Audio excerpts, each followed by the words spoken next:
Let's talk about life and making dinner. And our topic for today is Body language. body language. So we are talking about how to have a great conversation as part of our after school academy.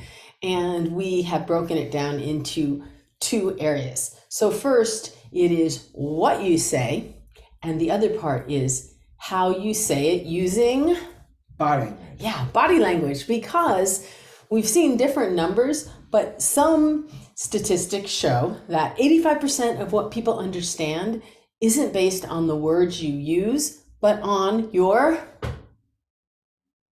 Body language. you're just going to say body language all day, but it's the body language. So there are a lot of different elements of body language that play into the effectiveness of your communication.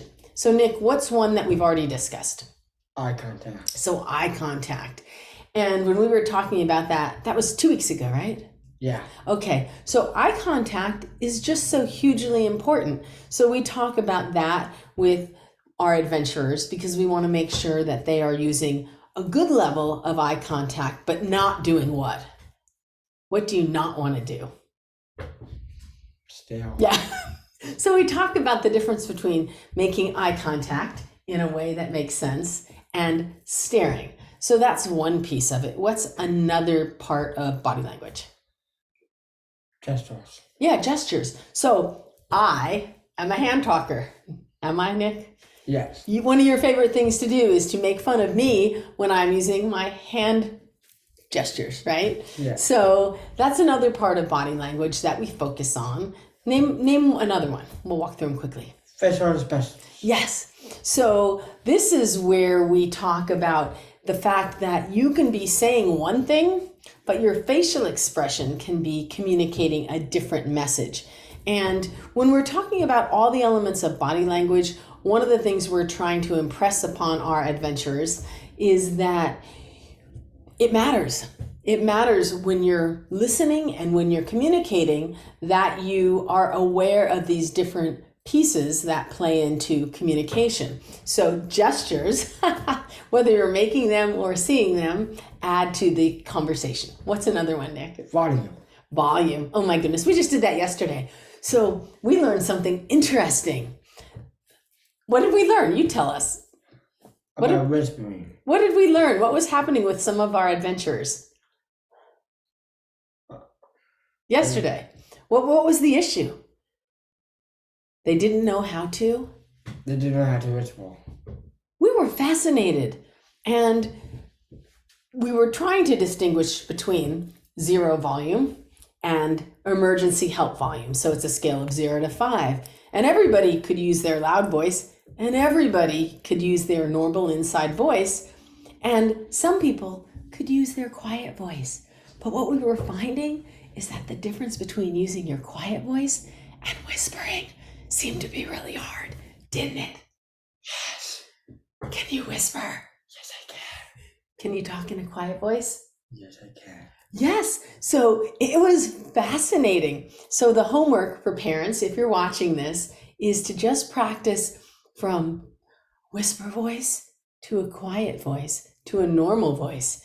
And of course, we were going through all of the different scenarios where you would use no voice or a whisper or a quiet voice or a normal voice.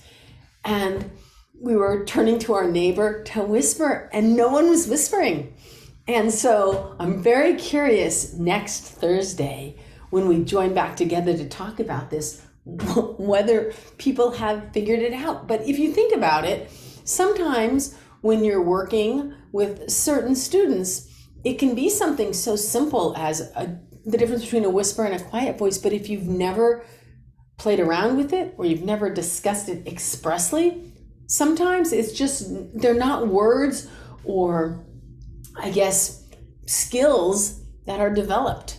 But if you're in the library or if you're at church or if you're in a movie theater, it's kind of important to understand the differences. So that was interesting. Why don't we just go through a couple more and then we'll save it for another session. Nick, what's another one?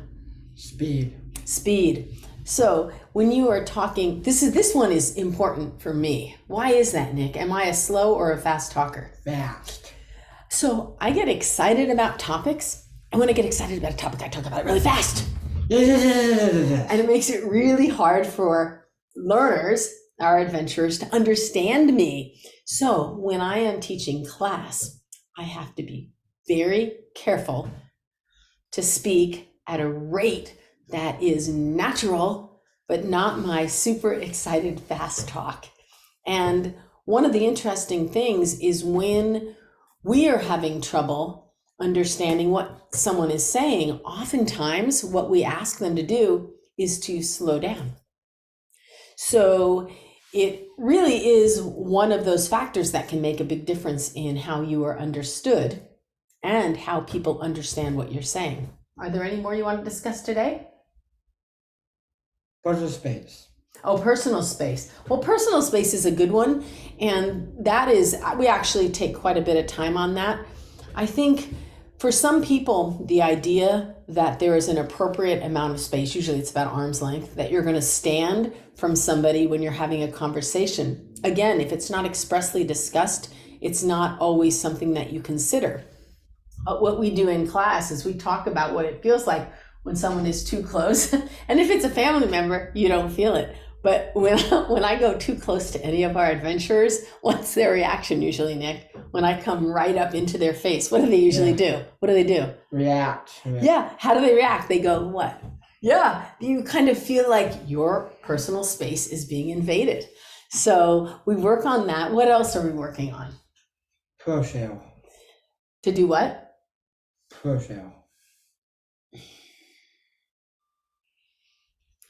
Are you talking about posture? Posture. Posture? Posture. Yes. So when we talk about posture, we are often talking about the difference between sitting and listening to someone leaning down or sitting up straight. If you are talking in front of the class, sometimes we have a lot of slouching. So we're talking about sitting up straight. And the funny thing is, whenever we discuss posture, we all end up sitting more at attention with our shoulders back, right? Because that makes a big difference in how people perceive you as either paying attention or as being confident. Because if someone is standing with their shoulders back and they're nice and tall when they're talking to you, there's an air of confidence that's communicated and and some muscles. And then if somebody is talking to you and they're all slouched over, there isn't that same air of confidence, right? Yeah. Or they're shrugging. They're just shrugging. Are there any else we want to discuss today? Hygiene.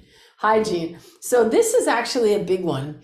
Lauren, she just really looks at fingernails a lot and toenails. But the idea here is that your cleanliness, and that's particularly, I have to say it is going to sound bad, our teen boys, but the hygiene is so important because you want to look your best. You want to look put together. You want to have your hair washed. You want to be clean shaven. If you can smell nice, that's even better. But just when you're around people, you don't want to be, what was that movie? I'm going to forget it, with Adam Sandler. I don't remember that movie name. I'll have to come back to it. But you don't want to be the one who doesn't smell good. You don't want to be the person who isn't clean. And for sometimes that just gets missed. There's so many other things we're dealing with and you get busy and maybe you're not taking 100% care of yourself like you should. Not that that ever happens at home. No, it never does. Never. I do it every day. Every day. Yeah, every day. Yes. You are a role model for cleanliness, Nick. So any others? There's one I was thinking of. What? Tone of voice. Oh yeah, tone of voice. Yes, tone. And so for tone of voice, that is one that most people identify with pretty well. So it's the example of when you say, I am so sorry, and you mean it, or you say sorry, like sorry, when you have to say sorry and you're not really sorry and someone can tell because you've said the words, but you haven't had the tone behind it. And it works with thank you too. Sometimes you'll say, thank you so much, or thanks, like thanks a lot for nothing.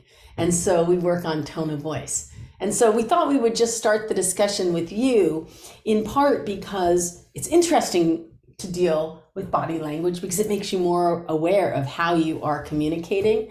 And also, we have a really good time in class dealing with these issues because there's a lot of interaction, and we have chat stations and we have opportunities to explore different subjects. And I think next week we will talk about the verbal communication side because there's some fun tricks that we're using that we're encouraging people to use at home with their adventurers of all ages. It doesn't matter whether you are 15 or whether you're 40. There's some tips for having a good conversation that I think help all of us. What do you think, Nick? Yeah. Does that make sense? Yeah, it does. So do you remember what we talked about, the personal challenge for you at home? What? What are we going to work on this week for you to do more of? To initiate what? We just talked about this earlier. Just being cool. Well, you don't have to work on being cool, Nick. You just naturally are cool. So Lauren had an observation, and we are testing it out. But her observation was that Nick generally doesn't initiate conversations, that he will have a big, long conversation, but he will come in and wait for you to get the conversation started. And Nick, I kind of think that's true. Do you feel like that's true? No. You don't. So let's watch it, because even in the morning, we have our morning greeting, and you'll usually walk in to say good morning, but I'll usually say it first. Like you'll just lean into me like for a hug, and then I'll say, oh, good morning, and then we'll have a little discussion, but you don't walk in and say, good morning, right? So we're going to pay attention. Oh, you got to yawn. Come on, once a session. I saw it. You repressed it. Anyway, once a session, you have to yawn, but you can skip it today. Anyway, I lost track of what I was saying. Oh, yes, initiating conversation. So you did start one yesterday. So we're going to pay attention because we're going to talk about this. Well, actually, I'm going to stop now. We're going to talk about this more next week when we talk about verbal discussion, because we've come to some just general ideas that seem to be true with our adventurers. And we want to ask if you find some of the same issues at home. So is that it? Yes. So are we going to use all of our good nonverbal communication skills this week to have fantastic discussions? Yes. Okay, that sounds like a deal. Then we will be back soon. And in the meantime, I don't know. Pay attention to some of your body language and see which of those you are using, not using. See if you notice it in others. See if you notice a friend who's a particular hand talker, or who doesn't have good eye contact, who really looks away a lot, or just any of the things that we've been talking about. Are you looking away from me right now? All right. And today's St. Patrick's Day. Nick told me that he's wearing green, so I can't pinch him. This is very olive green. I am wearing green, but it's not on my clothes, it's on my bracelet, which I think counts. I don't have much green. I just don't. There's no pinching. All right, take care, everyone. We'll see you soon. See you soon. Goodness.